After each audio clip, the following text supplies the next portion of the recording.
My name is Miriam Halicki, and I will be giving my constructive in the negation and the affirmation. I will first be starting with my constructive in the affirmation. Starting now. I affirm the following resolution resolved. The United States ought to become party to the United Nations Convention of the Law of the Sea and or the Rome Statute of the International Criminal Court. For further clarification during this round, I will provide the following definitions. Ought, used to indicate duty or correctness. Party, to be involved or to have involvement in. United Nations Convention of the Law of the Sea, or UNCLOS, the legal framework for the seas and oceans by defining the rights and obligations of states parties with respect to the maritime environment. Rome Statute, the duty of every state to exercise its criminal jurisdiction over those responsible for international crimes.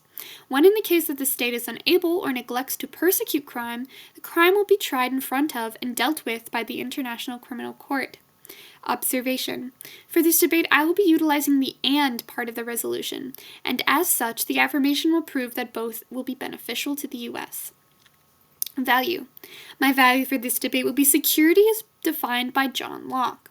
John Locke defines security as the preservation of man's natural rights and of himself, with my main emphasis being on national security and establishing a basis of international security amongst our fellow nations.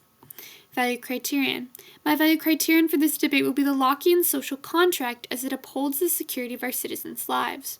Put simply, Locke's social contract entails that of a government only existing by the consent of the governed, in tandem with the protection of their constituents' natural rights of life, liberty, and property, and the promotion of the common good in society, with the resolution's instilling of a secure fail-safe preserving our country, and by extension, protecting the lives, liberties, and livelihoods of the people within it. Contention 1. The Rome Statute. With the regulation of the Rome Statute, the state would now be privy to a fixed set of rules and subsequent consequence for the breaking of said rules. On the basis of the Rome Statute, the ICC, or the International Criminal Court, has successfully closed the cases of and indicted 50 individuals accused of serious and heinous crimes. And as it has improved the state of criminal affairs in other countries, in 2021 the ICC dedicated itself to researching alleged crimes against humanity committed in Venezuela. Or in 2010, the ICC opened an investigation into mass violence resulting in the casualties of more than 1,000 people following Kenya's 2007 presidential election. Now, in respect to the prevention of crimes of this nature, the resolution has sparked a phenomenon known as the deterrence effect, or the instance in which a legitimate structure of punishment for a crime results in a decrease of crimes of that nature, such as in the case of Colombia. According to the International Crisis Group, quote, the threat of ICC prosecution appears to have influenced the calculations of the Colombian government, including former President Pastrana, who, according to cables published by WikiLeaks, expressed unwarranted concern that he may be prosecuted by the ICC for his actions while in power from 1998 to 2002. In addition to one of his leading paramilitary leaders, Vincent Castrano, whose fear directly resulted in his demobilization of the Colombian military. Or in the Democratic Republic of Congo, in which ex-combatants reported a drastic shift in rebel commanders due to a newly instilled fear of ICC prosecution. Now, in relation to my value and value criterion, the institution of this resolution upholds the citizens' rights to life, liberty, and property.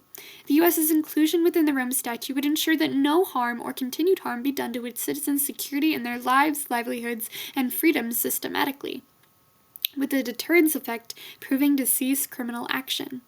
In addition to protecting two other natural rights man has to punish as defined by Locke. The first being the rights of reparations for victims of a crime, and the second that anyone be allowed to enforce punishment for a crime, two prospects supported by the Rome Statute and the ICC's clause to allow victims to seek and receive reparations, as well as supporting the resolution's allowance for crimes committed on U.S. territory without proper interference be overseen and aided by the ICC, with the United States' inclusion into the ICC further securing international security, allowing for the U.S. to have proper representation into the criminal court system, and by extension improving foreign relations. Contention 2. United Nations Convention of the Law of the Sea.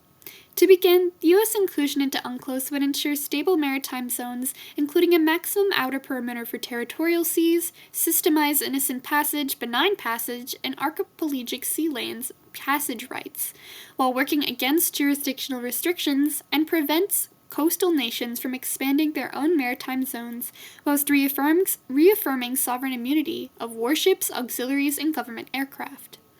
With U.S. inclusion setting a precedent of international cooperation and amiability across the globe. Firstly, in regards to territorial passage, UNCLOS allows for amicable passage along all member states' naval borders, and by extension, allowing for member states' mutual financial benefit from activity within those areas. Or, according to Article 140 of UNCLOS, titled Benefit of Mankind, quote, "The authority shall provide for the equitable sharing of financial and other economic benefits derived from activities in the area through any appropriate mechanism on a non-discriminatory basis."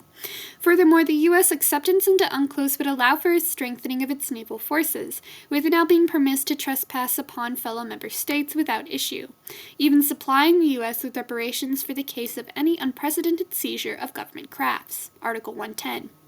Lastly, U.S. recognition of UNCLOS would strengthen foreign relations and peace amongst our neighboring nations, with countries abiding by the same principles and all partaking equally in each other's successes.